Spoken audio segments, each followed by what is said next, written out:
मंडळी नमस्कार. नथुराम गोडसे आणि महात्मा गांधी या विषयावर सातत्यानं चर्चा होत असते. वाद होतात असं मी म्हणत नाही, कारण नथुरामला समर्थन करणाऱ्यांची संख्या नगण्य आहे, महात्मा गांधींच्या समर्थकांची संख्या मोठी आहे. नथुराम नावाच्या माणसाचं उदात्तीकरण करण्याचा विचार जरी कोणाच्या मनात आला तरी महात्मा गांधींचे समर्थक अगदीच हिंसक होऊन याचा विरोध करू लागतात.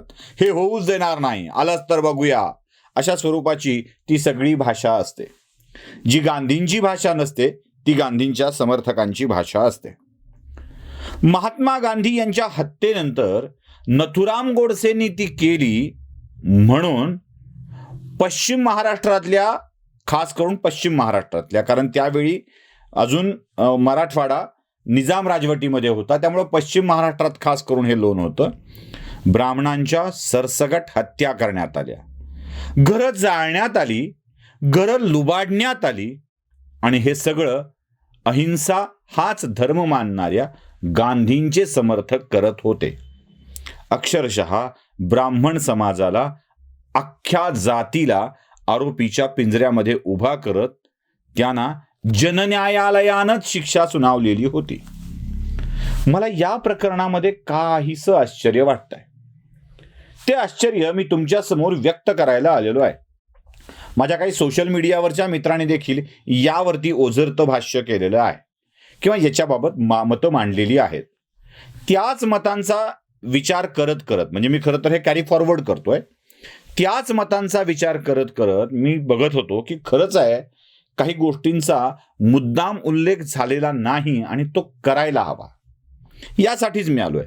इथे गांधी हत्येचं समर्थन नाही, इथे नथुरामचं उदात्तीकरण करण्याचा प्रयत्न नाही, नथुरामला मोठं म्हणणे, गांधींना छोटं म्हणणे हा देखील हेतू नाहीये. फक्त जी काही वस्तुस्थिती आहे ती तुमच्या समोर मांडायची आहे. महात्मा गांधींच्या हत्येनंतर हिंसाचाराचा अगडोंब उसळला. ब्राह्मणांची घरं, ब्राह्मणांचे वाडे, ब्राह्मणांची शेती, शेतीतलं पीक, घरातली माणसं घराबाहेर काढण्यात आली, उभी वाडे जाळून देण्यात आली. लोकांना विस्थापित व्हावं लागलं, काही जणांना अक्षरशः सुरक्षित ठेवून जगावं लागलं. अशी स्थिती. किती ब्राह्मणांच्या हत्या झाल्या असतील, किती घरं जाळली असतील माहीत नाही. जे हत्याकांड इंदिरा गांधींच्या हत्येनंतर शिखांचं झालं तसं महात्मा गांधींच्या हत्येनंतर ब्राह्मणांचं झालं होतं.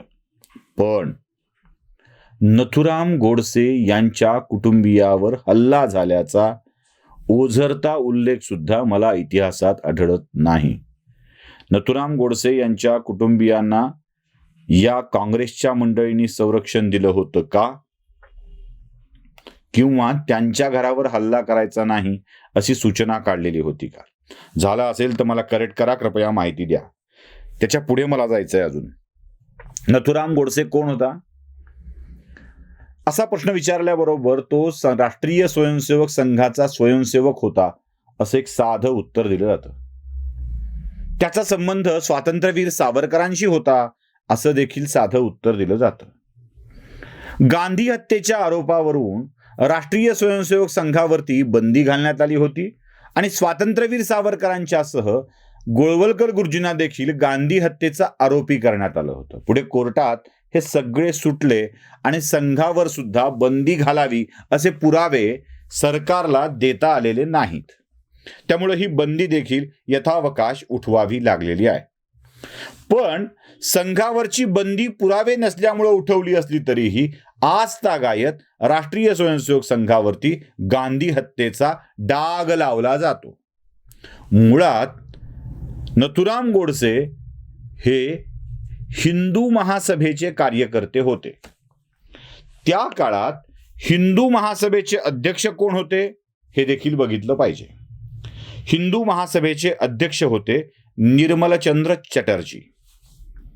आता हे निर्मलचंद्र चटर्जी कोण आहेत?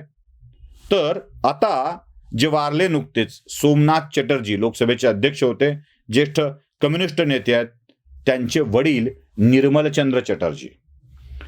आता गांधी हत्येच्या कटात ज्या ज्या लोकांचा सहभाग होता त्या त्या लोकांची किती छळवणूक झाली तुम्हाला माहित आहे. म्हणजे सावरकरांना आरोपी करण्यात आलं, गोळवलकरांना आरोपी करण्यात आलं. सावरकरांच्या वरती आजही असा आरोप होतो की ते गांधी हत्येमध्ये सहभागी होते. गोळवलकरांच्या वरती आरोप होतो की ते गांधी हत्येमध्ये सहभागी होते. संघोट्यांनी गांधींची हत्या केली, ब्राह्मणांनी गांधींची हत्या केली असंही म्हटलं जातं. पण हिंदू महासभेचे अध्यक्ष निर्मलचंद्र चटर्जी यांचं नाव कधीच येत नाही, कारण गांधी हत्येनंतर निर्मलचंद्र चटर्जी हे कम्युनिस्ट पक्षात गेले. पुढे हे निर्मलचंद्र चटर्जी म्हणजे खरं तर गांधी हत्येत सहभागी असलेल्या पक्षाच्या प्रमुखाला काय काय छळलं गेलं पाहिजे, पण या निर्मलचंद्र चटर्जींना पुढे खासदार केलं गेलं, जज केलं गेलं, बार असोसिएशनचं उपाध्यक्ष केलं गेलं, कोषाध्यक्ष केलं गेलं. एवढंच काय, त्यांना लेखक म्हणून मान्यता मिळाली. ते देश विदेशामध्ये अनेक असाइनमेंट्स करत फिरले. खूप मोठी मोठी मोठी मोठी माणसं झाली ती. निर्मलचंद्र चटर्जी यांना सन्मानाची पदं बहाल करण्यामागची भूमिका काय होती?